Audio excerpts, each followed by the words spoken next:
Yang paling tidak dapat dipercaya, bukanlah setengah poros dapat disambung kembali, tetapi mereka menggunakan rivet untuk perbaikan. Tindakan seperti ini membuat pemasok suku cadang terkejut, dan truk trailer besar yang baru saja dibongkar di depan ini, karena terlalu banyak tarikan, menyebabkan setengah poros mengalami patah. Jelas terlihat bahwa kerusakan ini terjadi di beberapa tempat. Hanya mengandalkan lem untuk merekatkan tidak akan mampu menahan torsi. Untuk memastikan setengah poros yang patah memenuhi standar penggunaan, teknisi harus menyelesaikan flange patah, agar memudahkan pemasangan flange dengan penjepit di tahap selanjutnya. Mengingat permukaan patah flange kasar, belum perbaikan, harus menggunakan mesin gerinda sudut untuk perbaikan.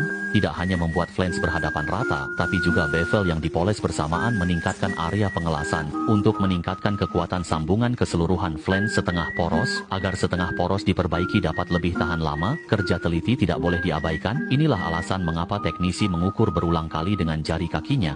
Setelah pengukuran tepat, gunakan elektroda untuk menyambung celah. Tujuan utamanya adalah untuk mencegah flange yang disambung bergeser, tetapi hanya mengandalkan pengelasan bevel tidak akan cukup.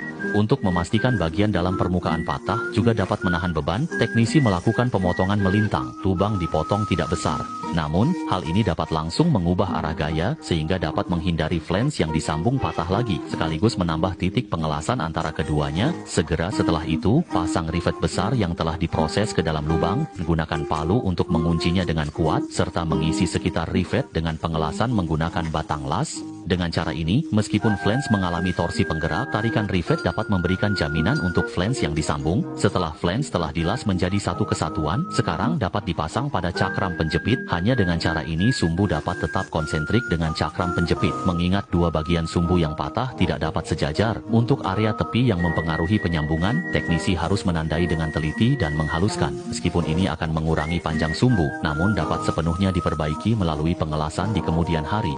Setelah penggilingan selesai, dengan bantuan pusat mesin, panjang asli dapat dipulihkan dengan bebas. Ketika memastikan tidak ada kesalahan dalam tingkat penyambungan, maka masalah panjang setengah poros telah teratasi.